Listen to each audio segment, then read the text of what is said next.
നമസ്കാരം.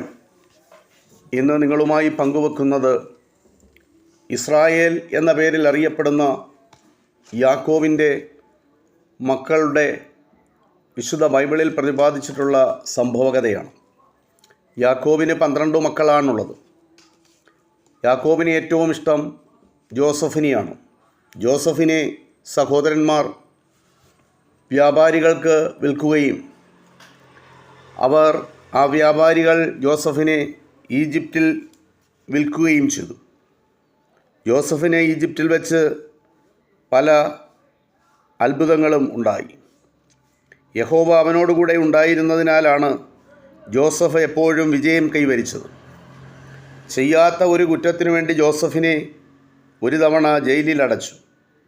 ജയിലിലും ജോസഫ് പലർക്കും സഹായിയായി. സ്വപ്നങ്ങളുടെ അർത്ഥം പറയുവാൻ ദൈവാത്മാവ് ജോസഫിനെ സഹായിച്ചു. അങ്ങനെയിരിക്കെ ഈജിപ്തിലെ രാജാവ് ഒരു സ്വപ്നം കണ്ടു. ഉടനെ തന്നെ ജോസഫിനെ തടവറയിൽ നിന്ന് മോചിപ്പിച്ചു. അവൻ ക്ഷൗരം ചെയ്ത് വൃത്തിയായി രാജസന്നദ്ധിയിലെത്തി.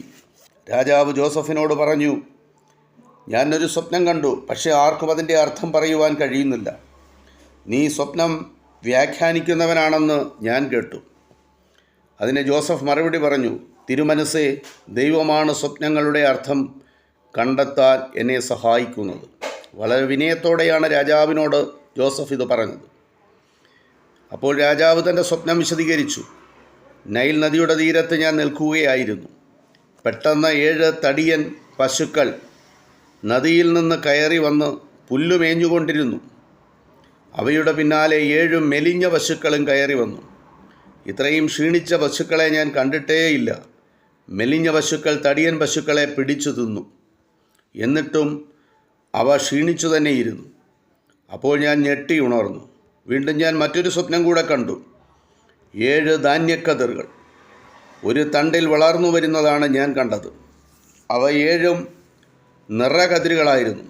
അതിനുശേഷം 7 ഉണങ്ങിയ കതിരുകൾ വന്നു. അവ നിറകതിരുകളെ വിഴുങ്ങി. ഞാൻ ഈ സ്വപ്നങ്ങൾ എൻ്റെ വിദ്വാൻമാരോടെല്ലാം പറഞ്ഞു, പക്ഷേ ആർക്കും അവയുടെ അർത്ഥം വിശദീകരിക്കുവാൻ കഴിഞ്ഞില്ല. ജോസഫ് രാജാവിനോട് പറഞ്ഞു, 2 സ്വപ്നങ്ങളുടെയും അർത്ഥം ഒന്നു തന്നെയാണ്. ദൈവം ചെയ്യാൻ പോകുന്നത് അങ്ങയോട് വെളിപ്പെടുത്തിയിരിക്കുന്നു. 7 പുഷ്ടിയുള്ള പശുക്കളും 7 നിറകതിരുകളും സൂചിപ്പിക്കുന്നത് വരാൻ പോകുന്ന സമൃദ്ധമായ 7 വർഷങ്ങളെയാണ്. 7 മെലിഞ്ഞ പശുക്കളും 7 ഉണങ്ങിയ കതിരുകളും 7 ക്ഷാമവർഷങ്ങളെയും സൂചിപ്പിക്കുന്നു. ഈജിപ്തിൽ 7 വർഷം സമൃദ്ധ